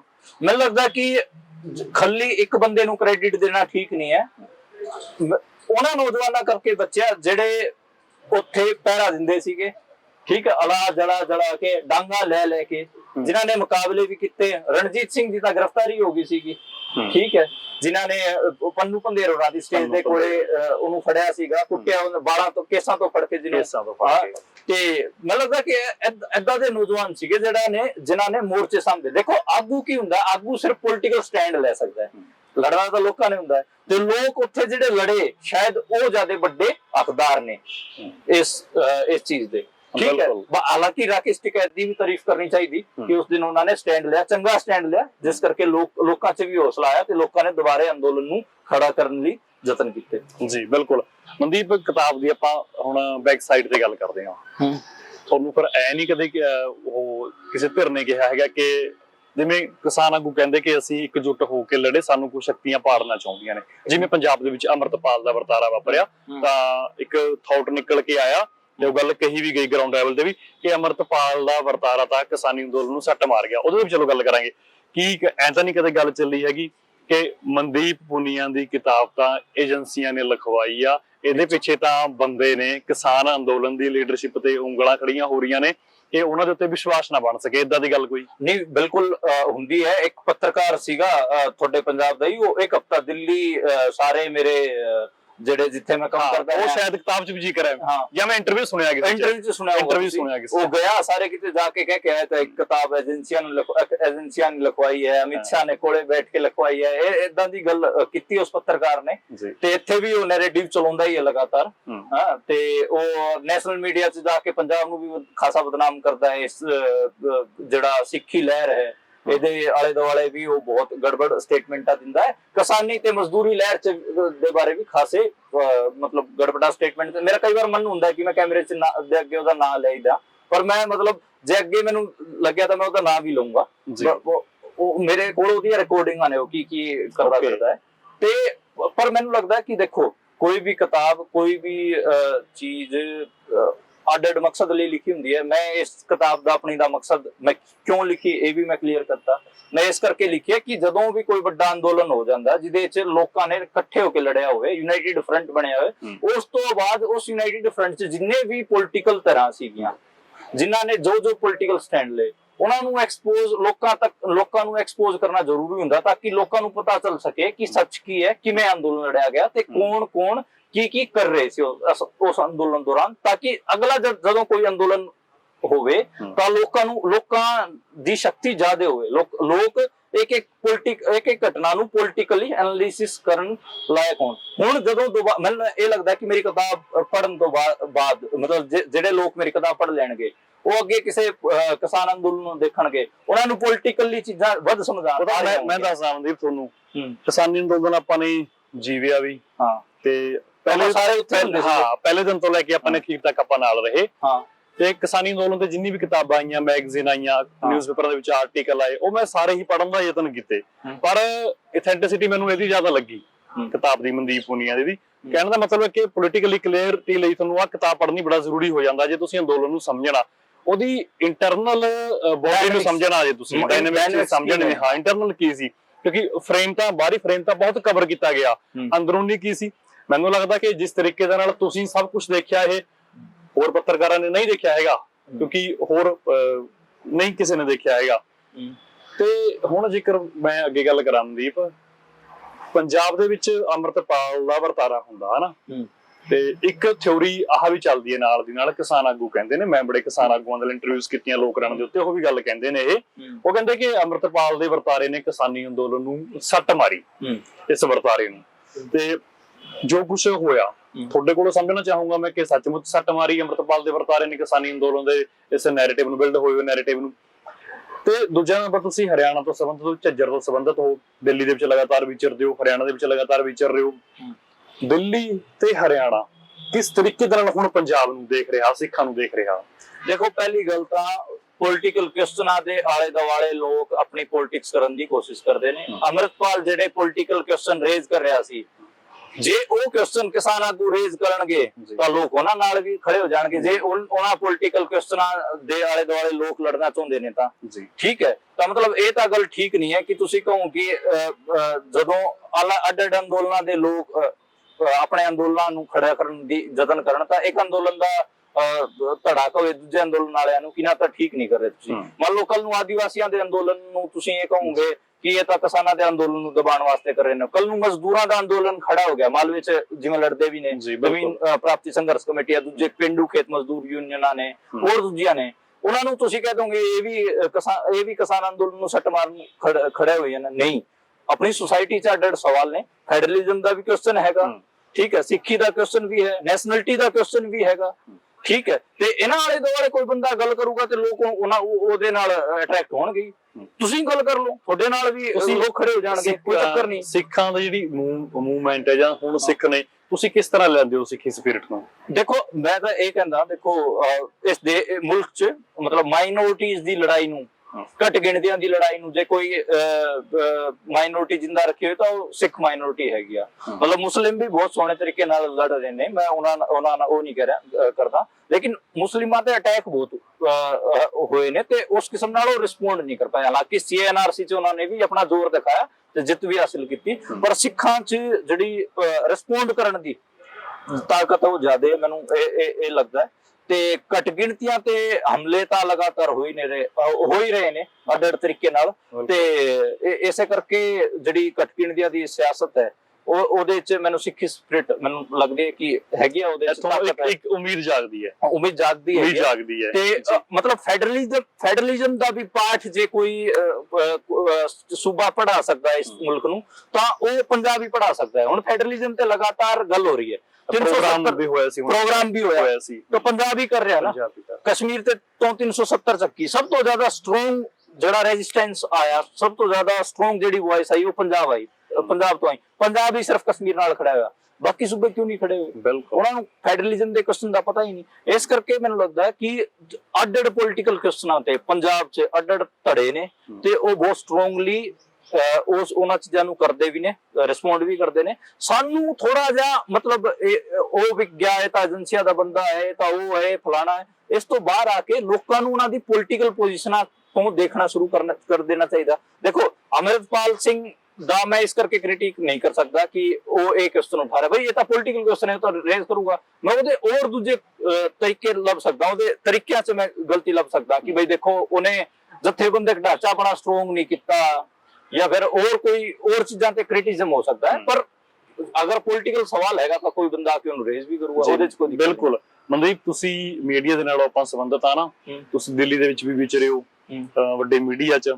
ਪੰਜਾਬ ਦੇ ਵਿੱਚ ਕੁਝ ਚੈਨਲ, YouTube ਚੈਨਲ ਬੰਦ ਕੀਤੇ ਗਏ ਨੇ, ਇੱਥੇ ਆਪਾਂ ਦੇਖ ਨਹੀਂ ਸਕਦੇ ਇੰਡੀਆ 'ਚ ਉਹਨਾਂ ਨੂੰ, ਬਾਹਰ ਆਪਾਂ ਦੇਖ ਸਕਦੇ ਹਾਂ ਉਹਨਾਂ ਨੂੰ। ਜਥੇਦਾਰ ਸਾਹਿਬ ਵੱਲੋਂ ਕੱਟ ਰੱਖਿਆ ਗਿਆ ਸੀ, ਸ਼ਾਇਦ ਤੁਸੀਂ ਵੀ ਸ਼ਾਮਲ ਹੋਏ ਸੀ, ਤੁਸੀਂ ਗਏ ਸੀ। ਤੁਸੀਂ ਕਿਸ ਤਰ੍ਹਾਂ ਲੈ ਰਹੇ ਹੋ ਮੀਡੀਆ ਦੀ ਇਸ ਆਵਾਜ਼ ਨੂੰ ਬੰਦ ਕਰਨਾ, ਜਥੇਦਾਰ ਸਾਹਿਬ ਦਾ ਇਕੱਠ, ਕੀ ਤੁਹਾਨੂੰ ਨਜ਼ਰ ਆਉਂਦਾ? ਦੇਖੋ, ਪਹਿਲੀ ਗੱਲ ਤਾਂ ਦੇਖੋ, ਮੀਡੀਆ ਸਮਾਜ ਤੋਂ ਅੱਡ ਨਹੀਂ ਹੈਗਾ। ਜਿਵੇਂ ਸਮਾਜ 'ਚ ਵੀ ਜੋ ਕੁਝ ਵਾਪਰ ਰਿਹਾ ਉਹ ਮੀਡੀਆ ਤੇ ਵੀ ਉਹਦਾ ਅਸਰ ਆਊਗਾ। ਜਿਵੇਂ ਜੇ ਸਮਾਜ 'ਚ ਜਿਵੇਂ ਪੰਜਾਬ 'ਚ ਜੇ ਆਮ ਲੋਕਾਂ ਤੇ ਸਟੇਟ ਰਿਪਰੈਸ਼ਨ ਕਰ ਰਿਹਾ ਤਾਂ ਉਹ ਮੀਡੀਆ ਦੀ ਤੇ ਵੀ ਰਿਪਰੈਸ਼ਨ ਹੋਊਗਾ, ਕਿਉਂਕਿ ਤੁਸੀਂ ਜਾਂ ਫਿਰ ਅਸੀਂ ਹੀ ਤਾਂ ਲੋਕਾਂ ਨੂੰ ਦਿਖਾ ਰਹੇ ਨੇ ਜਿਨ੍ਹਾਂ ਤੇ ਰਿਪਰੈਸ਼ਨ ਹੋ ਰਿਹਾ। ਜੇ ਸਟੇਟ ਪੁਲਿਸ ਦਹਿਸ਼ਤ ਆਮ ਲੋਕਾਂ ਤੇ ਪਸਾਰ ਰਿਹਾ ਤਾਂ ਉਹ ਮੀਡੀਆ ਤੇ ਵੀ ਪਸਾਰੂਗਾ ਹੀ। ਉਸੇ ਦਾ ਇਹ ਅਸਰ ਸੀਗਾ ਕਿ ਪੁਲਿਸ ਵਾਲੇ ਜਾ ਕੇ ਮੀਡੀਆ ਦੇ ਦਫ਼ਤਰਾਂ 'ਚ ਵੀ ਬੈਠੇ, ਉਹਨਾਂ ਨੇ ਖਬਰਾਂ ਵੀ ਡਿਲੀਟ ਕਰਵਾਈਆਂ, ਉਹਨਾਂ ਨੇ ਜਿਹੜੇ YouTube ਚੈਨਲ ਸੀਗੇ ਉਹ ਵੀ ਡਿਲੀਟ ਕਰਾਏ। ਠੀਕ ਹੈ, ਸਾਡੇ ਟਵਿੱਟਰ ਅਕਾਊਂਟ ਵੀ ਬੈਨ ਕੀਤੇ ਗਏ, ਟਵੀਟਸ ਵੀ ਬੈਨ ਕੀਤੇ ਗਏ ਸਾਡੇ, ਤੇ ਕਈ ਪੱਤਰਕਾਰਾਂ ਦੀ ਗ੍ਰਿਫਤਾਰੀ ਵੀ, ਕਈ ਪੱਤਰਕਾਰਾਂ ਦੇ ਘਰੇ ਵੀ ਗਏ। ਤਾਂ ਇਟ ਮੀਨਸ ਮਤਲਬ ਜਦੋਂ ਆਮ ਲੋਕਾਂ ਤੇ ਹਮਲਾ ਹੁੰਦਾ, ਉਹਨਾਂ ਦੀ ਡੈਮੋਕ੍ਰੈਟਿਕ ਚੀਜ਼ਾਂ ਤੇ ਹਮਲਾ ਹੁੰਦਾ, ਉਹਨਾਂ ਦੇ ਡੈਮੋਕ੍ਰੈਟਿਕ ਰਾਈਟਸ ਤੇ ਹਮਲਾ ਹੁੰਦਾ, ਤਾਂ ਉਹ ਮੀਡੀਆ ਤੇ ਵੀ ਹੁੰਦਾ। ਇਸ ਕਰਕੇ ਜਿਹੜੀ ਪੱਤਰਕਾਰਾਂ ਦੀ ਤੇ ਸਮਾਜ ਦੀ ਲੜਾਈ ਹੈ ਉਹਨੂੰ ਵੀ ਇਕੱਠਾ ਮਤਲਬ ਇਨਕਲੂਸਿਵ ਹੋ ਕੇ ਦੇਖਣ ਦੀ ਲੋੜ ਹੈਗੀ ਆ। ਹਾਲਾਂਕਿ ਫ੍ਰੀडम ਆਫ ਸਪੀਚ ਮਤਲਬ ਪੱਤਰਕਾਰਾਂ ਨੂੰ ਆਪਾਂ ਜ਼ਿਆਦਾ ਤਵੱਜੋ ਦਿੰਦੇ ਆ ਜਦੋਂ ਪੱਤਰਕਾਰਾਂ ਤੇ ਹਮਲਾ ਹੁੰਦਾ, ਦੇਣਾ ਵੀ ਚਾਹੀਦਾ, ਕਿਉਂਕਿ ਜ਼ਿਆਦਾ ਭਾਰ ਹੁੰਦਾ ਮੋਢਿਆਂ ਤੇ, ਸਾਰਾ ਕੁਝ ਕਵਰ ਵੀ ਕਰਨਾ ਹੁੰਦਾ। ਬਿਲਕੁਲ। ਮਨਦੀਪ, ਮੈਂ ਕੁਝ ਤੁਹਾਨੂੰ ਹੋਰ ਮੈਂ ਸਵਾਲ ਪੁੱਛੂੰਗਾ, ਸ਼ਾਰਟ ਦੇ ਵਿੱਚ ਤੁਸੀਂ ਉਹਨਾਂ ਦੇ ਆਨਸਰ ਦਿਓ। ਬਿਲਕੁਲ ਜੀ। ਵੈਸੇ ਤਾਂ ਤੁਹਾਡੀ ਕਿਤਾਬ ਕਿਸਾਨ ਅੰਦੋਲਨ ਜਾਂ ਮਨਦੀਪ ਪੁਨੀਆ, ਮੈਂ ਕਹਿੰਦਾ ਜੇ ਲਗਾਤਾਰ ਆਪਾਂ ਕਈ ਘੰਟੇ ਇੰਟਰਵਿਊ ਕਰੀ ਜਾਈਏ ਤਾਂ ਤੁਹਾਡੇ ਕੋਲ ਇੰਨਾ ਕੁਝ ਦੱਸਣ ਲਈ ਹੈ ਤੇ ਮੇਰੇ ਕੋਲ ਪੁੱਛਣ ਦੇ ਲਈ ਕੁਝ ਸਵਾਲ ਨੇ ਮੇਰੇ। ਬਲਵੀਰ ਸਿੰਘ ਰਾਜੇਵਾਲ ਬਾਰੇ ਕੀ ਸੋਚਦੇ ਹੋ? ਬਲਵੀਰ ਸਿੰਘ ਰਾਜੇਵਾਲ ਬਾਰੇ ਮੈਂ ਇਹ ਸੋਚਦਾ ਹਾਂ ਕਿ ਬੇਸਿਕਲੀ ਓਵਰ ਐਂਬੀਸ਼ੀਅਸ ਨੇ। ਉਹਨਾਂ ਨੂੰ ਮਤਲਬ ਅੰਦੋਲਨ ਦੌਰਾਨ ਲੱਗਣ ਲੱਗਿਆ ਸੀਗਾ ਕਿ ਮੈਂ ਪੰਜਾਬ ਦਾ ਮੁੱਖ ਮੰਤਰੀ ਬਣ ਜਾਵਾਂਗਾ, ਤੇ ਉਹ ਜਿਹੜਾ ਮਤਲਬ ਆਰਗੇਨਾਈਜ਼ਡ ਪੋਲਿਟਿਕਸ ਹੈ ਉਹਦੀ ਅਹਿਮੀਅਤ ਨਹੀਂ ਸਮਝਦੇ। ਮਤਲਬ ਉਹਨਾਂ 'ਚ ਮੈਂ ਬਹੁਤ ਹੈ, ਉਹ ਘੱਟ ਹੋਣੀ ਚਾਹੀਦੀ, ਤੇ ਜਥੇਬੰਦਕ ਢਾਂਚੇ ਨੇ ਉਹਨਾਂ 'ਚ ਜਾ ਕੇ ਹਲੀਮੀ ਨਾਲ ਕੰਮ ਕਰਨ ਦੀ ਉਹਨਾਂ ਨੂੰ ਆਦਤ ਪਾਣੀ ਚਾਹੀਦੀ। ਪੰਜਾਬ ਦੀ ਕਿਹੜੀ ਕਿਸਾਨ ਜਥੇਬੰਦੀ ਨੇ ਤੁਹਾਨੂੰ ਜ਼ਿਆਦਾ ਪ੍ਰਭਾਵਿਤ ਕੀਤਾ?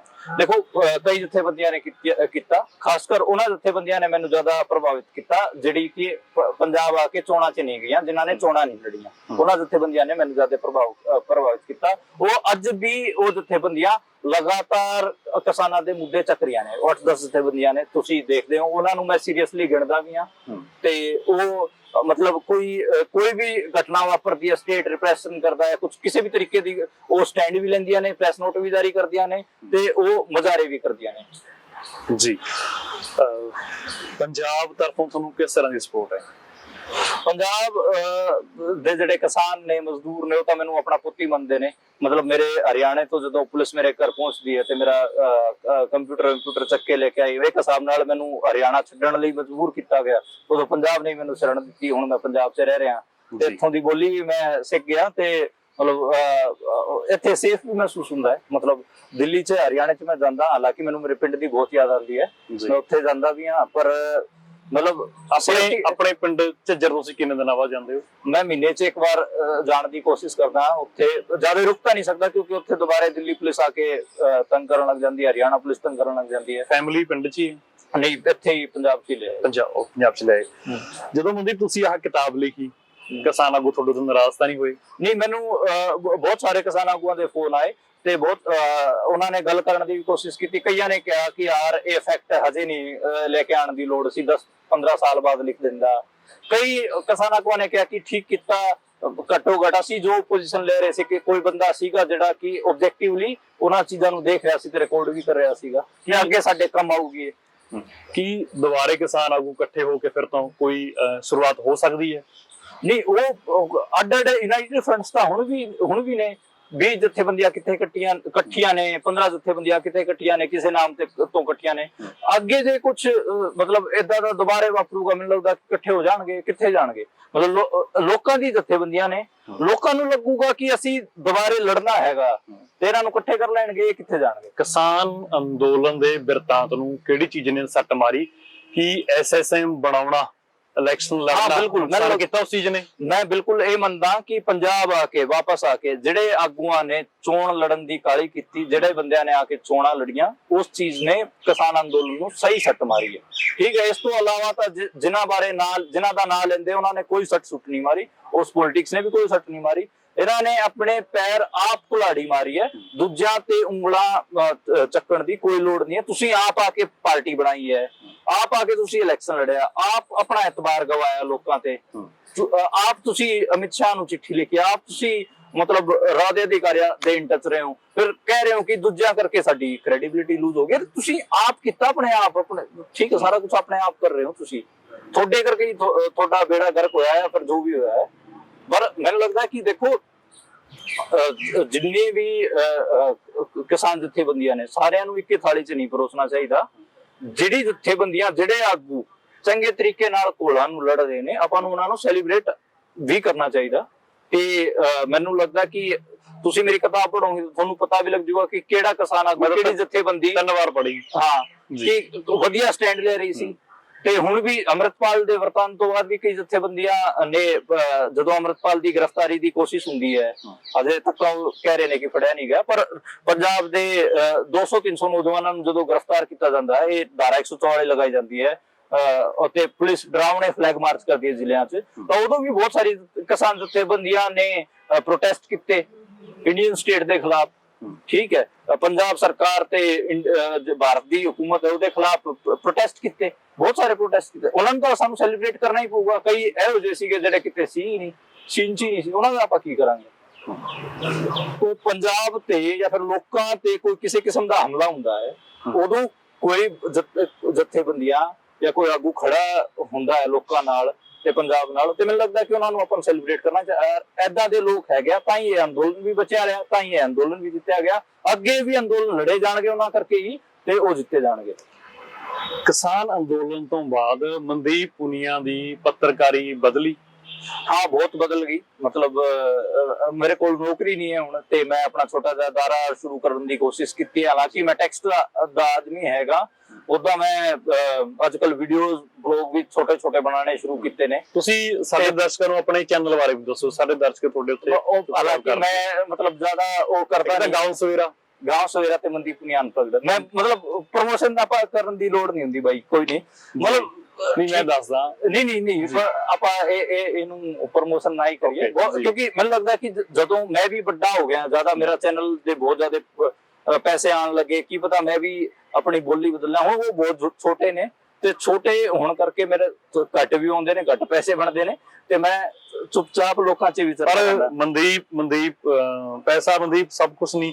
ਜੋ ਕੁਝ ਮਨਦੀਪ ਨੇ ਕਮਾਇਆ ਇਸ ਅੰਦੋਲਨ ਦੇ ਵਿੱਚ, ਬਿਲਕੁਲ ਵੱਡੀ ਗੱਲ ਤਾਂ ਜੋ ਕੁਝ ਮਨਦੀਪ ਨੇ ਕਮਾਇਆ ਇਸ ਅੰਦੋਲਨ ਦੇ ਵਿੱਚ, ਉਹ ਸ਼ਾਇਦ ਸਾਰਿਆਂ ਦੇ ਹਿੱਸੇ ਨਾ ਆਇਆ। ਨਹੀਂ, ਬਿਲਕੁਲ। ਮੈਂ ਹੁਣ ਰਿਪੋਰਟਿੰਗ ਕਰਨ ਜਾਂਦਾ, ਮੈਨੂੰ ਹੋਟਲ ਦੇ ਪੈਸੇ ਨਹੀਂ ਦੇਣੇ ਪੈਂਦੇ, ਮੈਂ ਲੋਕਾਂ ਦੇ ਘਰਾਂ 'ਚ ਹੀ ਰੁਕ ਜਾਂਦਾ, ਮੈਨੂੰ ਖਾਣੇ ਦੇ ਪੈਸੇ ਨਹੀਂ ਖਰਚ ਕਰਨੇ ਪੈਂਦੇ। ਤਾਂ ਮਤਲਬ ਦੇਖੋ, ਉਹਨਾਂ ਦੀ ਸੋਸ਼ਲ, ਦੇਖੋ, ਇੱਕ ਹੁੰਦੀ ਹੈ ਇਕਨੋਮਿਕ ਕੈਪੀਟਲ, ਇੱਕ ਹੁੰਦੀ ਹੈ ਸੋਸ਼ਲ ਕੈਪੀਟਲ। ਬਿਲਕੁਲ, ਮੈਂ ਇਕਨੋਮਿਕ ਕੈਪੀਟਲ ਤਾਂ ਮੇਰੀ ਇੰਨੀ ਮਜ਼ਬੂਤ ਨਹੀਂ ਹੋਈ, ਲੇਕਿਨ ਮੇਰੀ ਸੋਸ਼ਲ ਕੈਪੀਟਲ ਬਹੁਤ ਜ਼ਿਆਦਾ ਮਜ਼ਬੂਤ ਹੋਈ ਹੈ, ਬਹੁਤ ਜ਼ਿਆਦਾ ਮਜ਼ਬੂਤ ਹੋਈ ਹੈ। ਮੈਂ ਪੰਜਾਬ ਦੇ ਕਿਸੇ ਵੀ ਪਿੰਡ ਚਲਾ ਜਾਵਾਂ, ਕਿਸੇ ਵੀ ਡਿਸਟ੍ਰਿਕਟ 'ਚ ਚਲਾ ਜਾਵਾਂ, ਹਰਿਆਣੇ ਦੇ ਕਿਸੇ ਪਿੰਡ 'ਚ ਚਲਾ ਜਾਵਾਂ, ਕਿਸੇ ਡਿਸਟ੍ਰਿਕਟ ਚਲਾ ਜਾਵਾਂ, ਵੈਸਟਰਨ ਉੱਤਰ ਪ੍ਰਦੇਸ਼ ਚਲਾ ਜਾਵਾਂ, ਰਾਜਸਥਾਨ ਚਲਾ ਜਾਵਾਂ, ਲੋਕ ਦਿਲ ਖੋਲ ਕੇ ਸਵਾਗਤ ਕਰਦੇ ਨੇ, ਆਪਣੇ ਬੱਚੇ ਵਾਂਗ ਟ੍ਰੀਟ ਕਰਦੇ ਨੇ। ਉਹ ਪਿਆਰ ਮੈਨੂੰ ਮਤਲਬ ਦੇਖੋ, ਆਪਣਾ ਤਾਂ ਹੁੰਦੀ ਹੈ ਇੱਕ, ਆਪਾਂ ਇੰਟਰਵਿਊ ਕਰ ਰਹੇ ਹਾਂ ਹੁਣ, ਅੰਦਰ ਬੈਠੇ ਆਪਾਂ ਕਾਫੀ ਲੈ ਰਹੇ ਸੀ, ਉਦੋਂ ਵੀ ਪਹਿਲੀ ਵਾਰ ਮਿਲੇ ਆਪਾਂ, ਤੇ ਅੰਦੋਲਨਾਂ 'ਚ ਚਲੋ ਆਪਾਂ ਇੱਕ ਦੂਜੇ ਦੂਰ ਦੇਖਦੇ, ਹਾਲਾਂਕਿ ਮੈਂ ਪਹਿਲੀ ਵਾਰ ਮਿਲੇ ਆ, ਪਰ ਆਪਾਂ ਨੂੰ ਗੱਲ ਕਰਦੇ ਹੋਏ ਐ ਫੀਲ ਹੁੰਦਾ ਕਿ ਆਪਾਂ ਪਤਾ ਨਹੀਂ ਕਦੋਂ ਤੋਂ ਜਾਣਦੇ ਹਾਂ ਇੱਕ ਦੂਜੇ ਨੂੰ। ਆਹ ਚੀਜ਼ ਹੁੰਦੀ ਹੈ ਜੀ। ਮਨਦੀਪ ਸ਼ੁਕਰੀਆ, ਤੁਸੀਂ ਸਾਡੇ ਲਈ ਸਮਾਂ ਕੱਢਿਆ, ਕਿਉਂਕਿ ਕਿਤਾਬ ਦੇ ਵਿੱਚ ਇੰਨਾ ਕੁਛ ਹੈ। ਮੈਂ ਚਾਹੁੰਦਾ ਇਹ ਮੈਂ ਤੁਹਾਡੇ ਨਾਲ ਲਗਾਤਾਰ ਸਮੇਂ-ਸਮੇਂ ਦੇ ਉੱਤੇ ਜੁੜ ਕੇ ਇਸ ਕਿਤਾਬ ਦੇ ਵਿੱਚੋਂ ਐਪੀਸੋਡ ਦੇ ਰੂਪ ਦੇ ਵਿੱਚ ਕਾਫੀ ਕੁਛ ਬਾਹਰ ਕੱਢਾਂ ਸਮੇਂ-ਸਮੇਂ ਤੇ। ਅੱਜ ਆਪਣੀ ਗੱਲ ਸੀ ਜਿਹੜੀ ਫਾਰਮਲੀ ਗੱਲ ਸੀ, ਮੇਰੇ ਕੁਛ ਸਵਾਲ ਸੀ ਤੁਸੀਂ ਉਹਨਾਂ ਦੇ ਜਵਾਬ ਦਿੱਤੇ, ਮੈਂ ਸਮਝਣਾ ਚਾਹੁੰਦਾ ਸੀ ਉਹਨਾਂ ਗੱਲਾਂ ਨੂੰ ਤੁਹਾਡੇ ਕੋਲੋਂ। ਸੋ ਬਹੁਤ ਬਹੁਤ ਸ਼ੁਕਰੀਆ ਤੁਸੀਂ। ਬਾਈ ਜੀ ਮੈਂ ਅੱਗੇ ਵੀ ਕੋਈ ਹੋਰ ਨੈਸ਼ਨਲ ਪੋਲਿਟਿਕਸ ਦਾ ਹੋਵੇ, ਜਿਵੇਂ ਮੇਰਾ ਜ਼ਿਆਦਾਤਰ ਕੰਮ ਸਮਾਜ ਤੇ ਰਾਜਨੀਤੀ ਬਾਰੇ ਹੈ ਜੀ, ਤੇ ਜਦੋਂ ਮਤਲਬ ਕਲਚਰਲ ਪੋਲਿਟਿਕਸ ਬਾਰੇ ਕੋਈ ਪ੍ਰੋਗਰਾਮ ਹੈ ਮੈਨੂੰ ਜ਼ਰੂਰ ਐਸੇ ਗੈਸਟ ਦਿਓ, ਮੈਂ ਜ਼ਰੂਰ ਹੁਣ ਤੁਸੀਂ ਸਾਡੇ ਨਾਲ ਸਕਾਈਪ ਤੇ ਜੁੜਿਆ ਕਰੋਗੇ ਤੇ ਸਾਡੇ ਪ੍ਰੋਗਰਾਮ 'ਚ ਪਾਰਟਿਸਿਪੇਟ ਕਰਿਆ ਕਰੋਗੇ। ਉਹਦੀ ਬਹੁਤ ਬਹੁਤ ਸ਼ੁਕਰੀਆ। ਸੋ ਦੋਸਤੋ ਇੱਕ ਵਾਰ ਤੁਹਾਨੂੰ ਫਿਰ ਮੈਂ ਦਿਖਾ ਦੇਣਾ ਚਾਹੁੰਦਾ ਮਨਦੀਪ ਪੁਨੀਆ ਕਿਸਾਨ ਅੰਦੋਲਨ ਗਰਾਊਂਡ ਜ਼ੀਰੋ 2022-2021। ਬਾਈ ਹੋਰਾਂ ਦੀ ਆਹ ਹਿੰਦੀ ਵਾਲੀ ਕਿਤਾਬ ਸੀ, ਹਿੰਦੀ ਦਾ ਫਿਰ ਤਰਜਮਾ ਹੋ ਕੇ ਪੰਜਾਬੀ ਦੇ ਵਿੱਚ ਛਪੀ ਹੈ। ਤੁਸੀਂ ਇਹ ਕਿਤਾਬ ਪੜ੍ਹਨਾ ਚਾਹੁੰਦੇ ਹੋ, ਤੁਸੀਂ ਲੋਕਰਾਣਾ ਚੈਨਲ ਪੰਜਾਬੀ ਦੇ ਕਮੈਂਟ ਬਾਕਸ ਦੇ ਵਿੱਚ ਜਾਂ ਫਿਰ ਸਾਡਾ ਜਿਹੜਾ ਡਿਸਕ੍ਰਿਪਸ਼ਨ ਦੇ ਵਿੱਚ ਨੰਬਰ ਦਿੱਤਾ ਗਿਆ ਉਸ ਨੰਬਰ ਦੇ ਉੱਤੇ ਤੁਸੀਂ ਸਾਨੂੰ WhatsApp ਤੇ ਮੈਸੇਜ ਕਰਕੇ ਕਿਤਾਬਾਂ ਸਾਡੇ ਤੋਂ ਮੰਗਵਾ ਸਕਦੇ ਹੋ। ਅਸੀਂ ਤੁਹਾਡੇ ਐਡਰੈਸ ਤੇ ਕਿਤਾਬਾਂ ਡਿਲੀਵਰ ਕਰ ਦਾਂਗੇ। ਸਮਝਣਾ ਬੜਾ ਜ਼ਰੂਰੀ ਹੁੰਦਾ, ਇਸ ਇੰਟਰਵਿਊ ਦੇ ਵਿੱਚ ਤੁਹਾਨੂੰ ਬੜਾ ਕੁਝ ਨਵਾਂ ਮਿਲੂਗਾ। ਬਾਈ ਹੋਰਾਂ ਦੀ ਕਿਤਾਬ ਕਿਸਾਨ ਅੰਦੋਲਨ ਵਿੱਚ ਪਿੱਛੇ ਇੱਕ ਕਵਿਤਾ ਲਿਖੀ ਹੋਈ ਹੈ ਲਾਲ ਸਿੰਘ ਦਿਲ ਦੀ, ਬੜੀ ਹੀ ਦਿਲ ਨੂੰ ਟੁੰਬਣ ਵਾਲੀ ਕਵਿਤਾ। ਮੈਂ ਚੰਦ ਲਾਈਨਾਂ ਤੁਹਾਡੇ ਨਾਲ ਇਹਦੀਆਂ ਜਿਹੜੀ ਹੈਗੀਆਂ ਸਨਮੁਖ ਕਰਦਾ। ਕਵਿਤਾ ਦਾ ਨਾਮ ਹੈ ਵਿਸ਼ਵਾਸ। ਜਿਵੇਂ ਮਿੱਟੀ 'ਚ ਸਭ ਕੁਝ ਹੈ, ਕਣਕ ਮਿੱਠਾ ਲੋਹਾ ਤੇ ਬਾਰੂਦ, ਇਵੇਂ ਜਨਤਾ 'ਚ ਸਭ ਕੁਝ ਹੈ, ਲਹਿਰਾਂ ਹੜ ਤੂਫਾਨ, ਅਣਖ ਇੱਜ਼ਤ ਤੇ ਇਨਕਲਾਬ। ਕੱਲ ਈਸਾ ਜਿਹੇ ਚਿਹਰੇ ਵਾਲਾ ਕਾਮਰੇਡ, ਲਹਿਰਾਂ ਤੂਫਾਨਾਂ ਦੇ ਨਾਰੇ ਉੱਚੇ ਕਰਦਾ।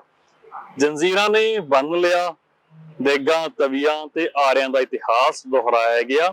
ਅੰਗ ਅੰਗ ਟੁੱਟਣ ਤੋਂ ਬਾਅਦ ਵੀ ਉਸਦਾ ਲੈਨਿਨ ਜਿਹਾ ਦਿਲ ਨਹੀਂ ਟੁੱਟਿਆ। ਬਦਲੇ ਲਈ ਗਰਮ ਖੂਨ ਉਬਲਿਆ। ਅਣਗਿਣਤ ਅੰਬੀਆਂ ਜਿੰਨੇ ਜਿੰਨੇ ਰੌਂਦ ਲਈ ਅੰਬਾਂ ਦੇ ਰਸਤਿਆਂ ਥੀ, ਸਿਰਾਂ ਤੋਂ ਬੇਪਰਵਾਹ ਯੋਧਿਆਂ ਦਾ ਮਾਰਚ ਹੋਇਆ। ਉਹਨਾਂ ਪੇਟਾਂ ਵਿੱਚ ਬਰੂਦ ਖੋਪ ਦਿੱਤਾ। ਜਿਹੜੇ ਸਦਾ ਖੂਨ ਪੀਂਦੇ ਉਹਨਾਂ ਹੱਥਾਂ ਦੀ ਗਰਮ ਰੌਂਦ ਕੱਢ ਦਿੱਤੇ ਗਏ। ਜਿਨ੍ਹਾਂ ਨੇ ਉਹ ਈਸਾ ਜਿਹਾ ਕਾਮਰੇਡ ਸੂਲੀਆਂ ਤੇ ਪੁੱਠਾ ਟੰਗਿਆ।